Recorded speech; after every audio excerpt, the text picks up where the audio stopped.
Muito boa tarde a todos, bem-vindos a mais uma carta semanal do Instituto Mises Brasil. Hoje, turma, eu vou falar sobre a reforma tributária, que é o próximo assunto importante que o Congresso Nacional vai apreciar.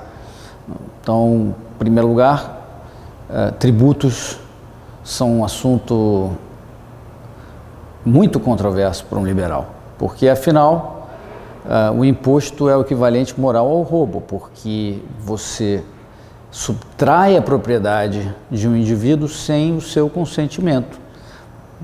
Então é muito análogo, pelo menos moralmente, ao roubo, onde também o ladrão faz a coisa similar. E como o ladrão, o governo não necessariamente precisa mostrar a arma. O ladrão pode simplesmente pedir para você passar a carteira, estando com a mão escondida dentro do casaco ou coisa do tipo, e você, coagido nessa situação, você vai passar e você foi vítima de um roubo. Da mesma forma, o simples fato de o governo só mandar cartas ou fazer a penhora online da sua conta corrente não significa que isso não seja uma coerção, uma subtração da sua propriedade, porque em efeito é. Eu sei que esse assunto é controverso também, porque quando você discute a natureza moral dos impostos, como eu estou descrevendo, a primeira pergunta que se faz é, então, como é que você financia as coisas, os serviços importantes que a governança pública, né, o Estado, o governo, precisa prover para que a gente tenha uma sociedade ordeira, justa, etc. O liberal tende a argumentar que você pode ter transações voluntárias, mesmo para todos os serviços que hoje parece um pouco contra-intuitivo que se possa se dar em base voluntária. Eu acredito até que a caridade, a Bolsa Família seria melhor aproveitado se fosse em bases voluntárias, por exemplo. Então, bom, mas esse é um outro assunto, eu quero falar da reforma tributária. E a reforma tributária, você tem várias propostas, você tem a proposta do API, que é do IBEF, que está sendo patrocinada na Câmara pelo Baleia Rossi, deputado Baleia Rossi. Você tem uma proposta similar no Senado e você tem algumas propostas fora do Senado e da Câmara e do Ministério da Economia. O do Ministério da Economia é do Marcos Cintra, que eu acho que é como se fosse uma espécie de Suplicy do imposto único, é um músico de uma música só, sempre defendendo um tipo de CPMF, e não diferente na proposta dele, ele também está introduzindo o CPMF como substituição ao financiamento de folha de pagamento. Então você tem essas três, tem uma proposta do Brasil 200 também sobre um imposto sobre todos os tipos de pagamento, ou seja, uma base ainda maior do que a do CPMF. E a proposta que eu acho que vai vingar como base é essa da PEC 45, essa que está na Câmara, do Baleia Rossi, do API e BEF, que foca em bens e serviços, é o tal do IBS, Imposto sobre Bens e Serviços. Então você não está falando sobre renda e outros impostos. Eles pretendem unificar o ISS, o ICMS, o PIS, COFINS e o IPI. Então essa é a ideia e me parece que o Ministério da Economia quer tentar conciliar e colocar algumas outras coisas da proposta que eles mesmos têm, mas apensada a essa proposta que está na Câmara. Vamos ver como é que isso evolui, está longe de estar claro para mim isso, vamos ver como evolui, mas assim, a primeira coisa que eu percebo nisso é que a preocupação de todos que estão aí é que tem que haver garantia absoluta de que não haverá diminuição de arrecadação.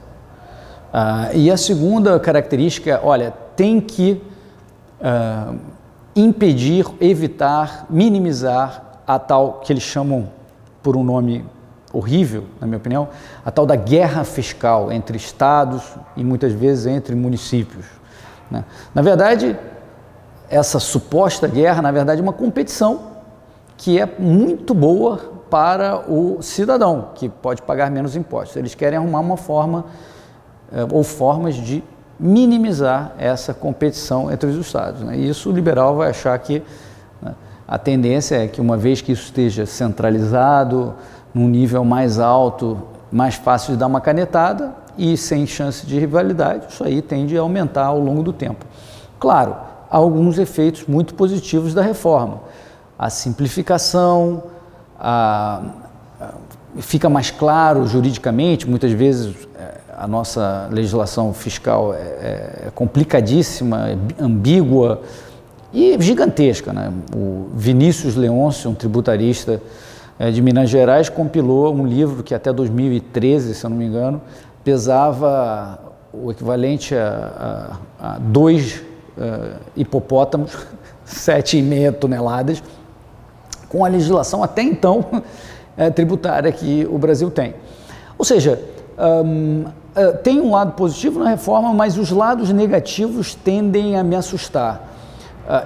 No fundo, o que se quer é aumentar a base de arrecadação, aumentar o imposto sobre serviços, equivaler o imposto sobre serviços ao imposto sobre mercadorias em geral, até porque hoje em dia serviços é muito importante, vem sendo mais importante, então eles querem equiparar e aumentar essa base de arrecadação, querem fechar isenções e imunidades que até previstas pela Constituição, ou seja, me parece ok você pensar nessa coisa de, olha, vamos fazer uma única solução que parece mais justa para todos e tal, mas você deixa de reconhecer que as diferenças de alíquotas ou de tratamento muitas vezes não se devem meramente a privilégios ou coisas assim, mas se devem a uma negociação das forças políticas na sociedade,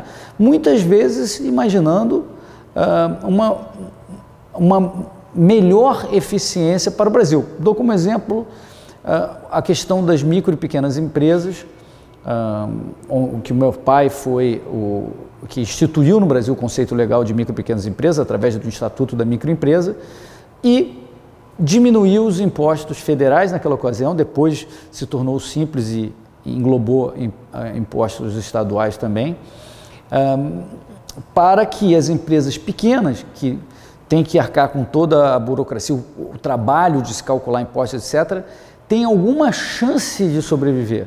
Então, simplifica-se para micro e pequena empresa e diminui um pouco a carga para viabilizar, e aí você, então, quando ela chega no tamanho maior, se cobra mais. E essa regra ainda está em vigor. Ou seja, isso é um privilégio? Isso é uma isenção indevida? Me parece que não. Então, esse tipo de isenção, que na cabeça da Receita Federal, tudo isso eles chamam de renúncia tributária, quando na verdade eu acho que é o contrário. Tudo que é diferente de zero é o inferno tributário, né?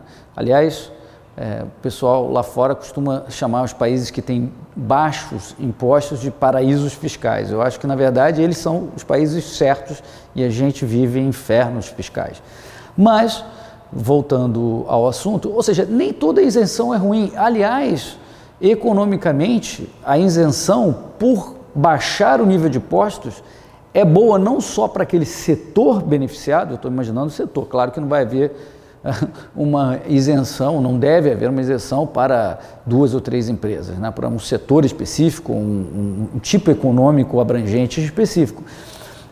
Ou seja, você tem uma isenção, você tem mais eficiência, menos impostos, menos peso morto, né? Quem já estudou microeconomia sabe que impostos causam peso morto, causam uma perda definitiva, não só o consumidor paga mais, mas a quantidade diminui, ou seja, o PIB diminui, a produção diminui e gera uma perda além de tudo isso, além do preço maior, além da quantidade menor e do PIB menor, você ainda gera uma perda irreversível, né? A isenção é ruim. O subsídio é diferente. É você dizer, olha, eu estou tirando de Pedro para dar para Paulo. Isso, sem dúvida, é muito ruim. Mas a isenção nem sempre é ruim. Portanto, pessoal, esse é um assunto que vai ser muito debatido, é complexo.